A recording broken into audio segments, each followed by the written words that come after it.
Aussi puissant qu'effrayant, le Démogorgon est une créature fascinante qui a contribué au succès de Stranger Things en grosse partie grâce à l'aura qu'elle dégage. Mais saviez-vous que la série n'a rien inventé, et que ce monstre terrifiant est le vestige de notre histoire littéraire? Salut à tous et à toutes, c'est Endo, et aujourd'hui, on va s'intéresser au Démogorgon.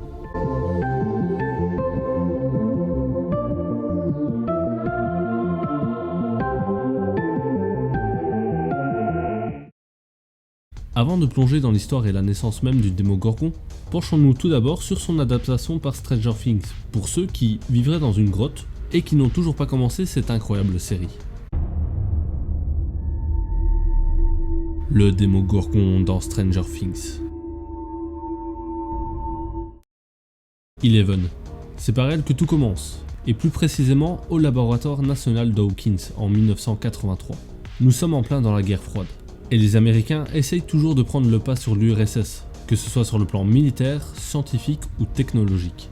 Durant des expériences menées par le Dr Brenner, le père d'Eleven, les talents psychiques de celle-ci sont mis à rude épreuve pour arriver à espionner leur ennemi et pouvoir ainsi prendre un énorme avantage sur eux. Eleven est très puissante et réussira cet exploit qui semblait impossible. Cependant, sur son chemin, durant ce trajet psychique, elle fera la rencontre de la créature et sentant le danger qu'elle représentait, l'expérience sera stoppée. Mais Brenner était très intrigué par ce qu'il venait de se produire, et le 6 novembre 1983, il relancera l'expérimentation en donnant comme consigne à Eleven de prendre contact avec cette chose. Mais au moment même où elle le fit, un portail se créa entre les deux mondes. Le Démogorgon se faufila dedans et saccagea le laboratoire et son personnel.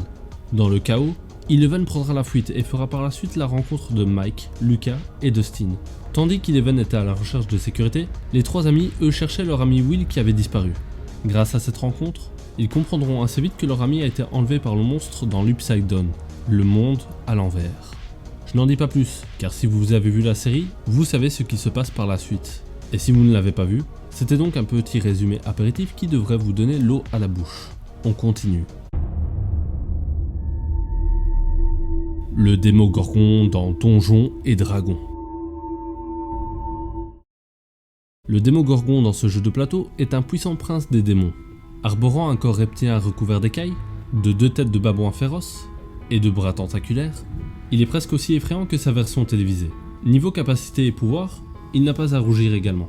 Celui de Stranger Things possède des pouvoirs de guérison, télékinésie, de déplacement dimensionnel, d'une force colossale et j'en passe. Des capacités qui font de lui un dangereux prédateur actif. Celui de Donjons et Dragons possède moins d'attributs offensifs mais il a des facultés très intéressantes puisque sans compter sa force, il est capable de vous hypnotiser et de drainer votre énergie vitale. Pouvoirs qui font énormément penser à ceux de Medusa. Une sorte d'hypnose infinie après vous avoir enlevé votre vie éternellement. Et ce n'est pas un hasard, puisque Medusa fait partie de la famille des Gorgones, des créatures maléfiques de la mythologie grecque. Cela pourrait aussi expliquer pourquoi le nom du Démogorgon est construit en partie sur celui de la Gorgone. Ce qui nous fait une excellente transition pour le point suivant. Le Démogorgon à travers l'histoire. Eh oui, car le Démogorgon existe depuis des siècles dans la littérature, et est donc par conséquent un vestige de notre histoire que Stranger Things a su remettre au goût du jour. Les origines de son terrible nom ne sont pas ce qu'il y a de plus clair. Certains pensent qu'il viendrait des mots grecs daemon et gorgos, qui voudraient dire esprit rapide. Mais la plupart des spécialistes littéraires en la question s'accordent à dire qu'il viendrait d'une erreur. Mais laquelle? Remontons le temps au 1er siècle après Jésus-Christ. Le poète romain Statius écrit la Thébaïde, une épopée en 12 livres parlant de guerre. La culture gréco-romaine étant très marquée par leur divinité, on retrouve dans l'œuvre l'apparition d'un mot, Démiurge. Ce mot désigne le dieu responsable de la création dans plusieurs cosmogonies.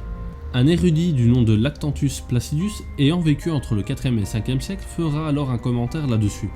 Il écrira dans le livre « Il parle du Démiurge, dont il est interdit de connaître le nom ». Et c'est de là que tout part, car par la suite un copiste anonyme copiera l'ouvrage en copiant également le fameux commentaire, mais en interprétant mal la version grecque du mot Démiurge.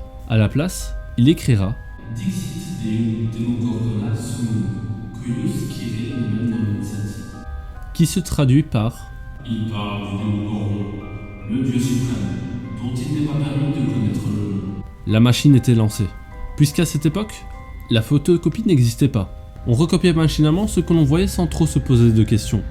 C'est ainsi que l'erreur perdura à travers les siècles. Le Démogorgon était né. Il traversera donc aisément le temps et finira par marquer les esprits et l'imaginaire collectif européen. En fonction de son époque et des auteurs, son image et son interprétation changent. Le Démogorgon est tantôt une divinité ou tantôt un démon.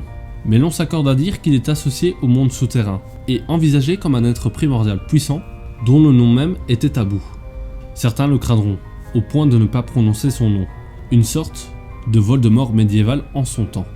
Plusieurs auteurs permettront à la créature de résister au temps et de continuer d'exister. On le retrouve notamment dans les œuvres de Boccace, qui lui a permis d'être autant popularisé. C'étaient des œuvres du XIVe siècle traitant de la généalogie des dieux. Mais depuis son apparition au IVe ou Ve siècle, le Démogorgon est passé petit à petit d'un démiurge à une créature de l'enfer. Déjà au Xe siècle, l'écrivain chrétien John Milton parlait dans son poème Paradise Lost du Démogorgon comme une région où régnait le chaos. Le nom de Démogorgon est également cité dans le Docteur Faustus, écrit par Christopher Marlowe au XVIe siècle. Faustus, en effet, invoque ce nom pour pouvoir convoquer le démon Mephistopheles.